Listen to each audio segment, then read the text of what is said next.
Hello, my name is Kristen Kleinschmidt. This is my blog for Practicum 4, Masters in Social Work program from the University Massachusetts Global, Spring 2, 2022. Reflect on your practicum experience. I've worked with students for the last 20 years. When I started at Brandman, which is now University Massachusetts Global, I did not know anything about social work or that I'd become a social worker. I have learned since that I am a social worker in my natural bent.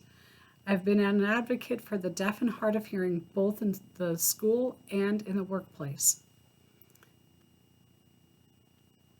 The internship and augmentation with my professor has solidified that I am on track. The most impactful was reviewing cases and asked, what would I do with the client if that were my client? What theory could we use with the information provided by the assessment of the client? Seeing the material and how it worked in real cases. Take that information, and I now had a foster youth this last term. My foster youth had aged out of the system and lost their benefits as a foster youth. So on their birthday, this foster youth went from living in a home to being homeless and no foster benefits. Taking what we had practiced to application with my client. The instructor that term was also working with the foster youth in my area. So I was able to work with the client and have them sign consent forms. And with a few counseling sessions, we were able to supply the youth with employment, food, clothing, and had them secured for a safe place to live, as well as be able to regain some of those benefits that they had lost in the foster youth program when they transferred into being an adult. This was most impactful to be the one in the field working with the youth and seeing how the programs worked for the betterment of this youth. This youth is still on my caseload. I'm still able to follow their progress for the next few months. Discuss how you've grown as an advanced practitioner. One area where I have grown is within confidence of myself and the job that I'm providing. Applying what I've learned in the field. In the beginning, I would often ask my supervisor, am I on the right track? Is there anything else that I need to do? And so on. Now I set the plan and put it into play. My supervisor will ask, what am I doing with the clients, and is impressed with the independent work. We meet regularly so the supervisor knows what's happening while in the field with the different cases.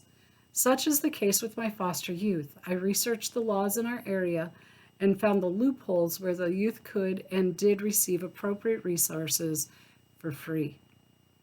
Discuss what you hope to accomplish. I am now interviewing our new sets of clients. My goal, my hope, is to work with the State Department of Rehabilitation in determining who is a good candidate for our program, with my supervisor now overseeing the selection instead of them making the selection. However, I would be the one now leading these meetings instead of my supervisor. And the meetings will be with the clients and with their parents, especially the clients that are 17 years of age.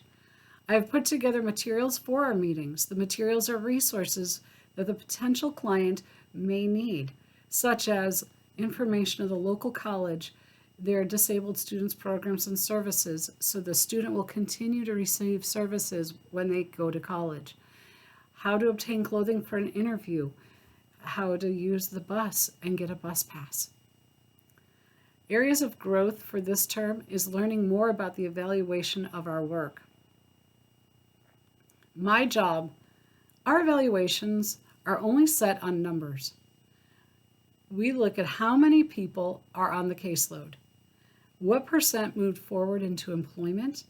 And did we get 100 people employed over the course of the year?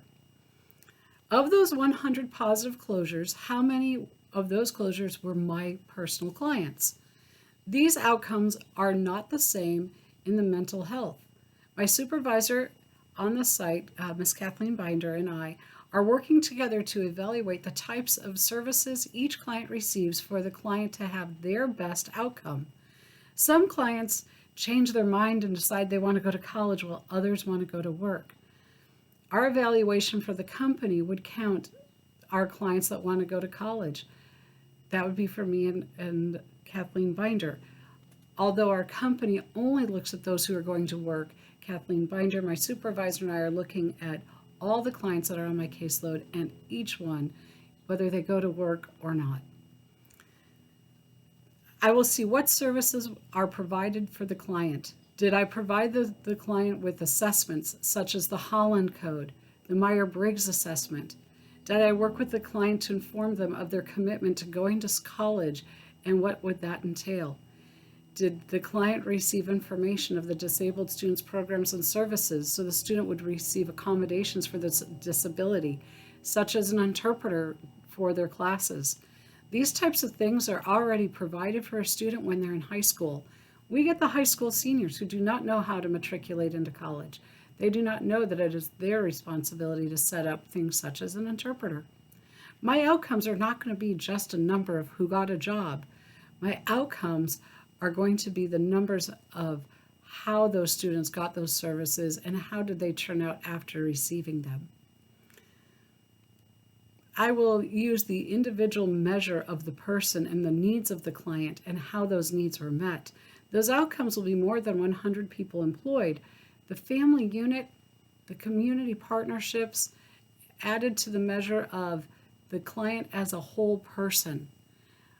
What were their outcomes and what were their resources and where are they going to? Those are the outcomes that I hope to accomplish during this term to see the long end goal on all of my clients. Thank you so much.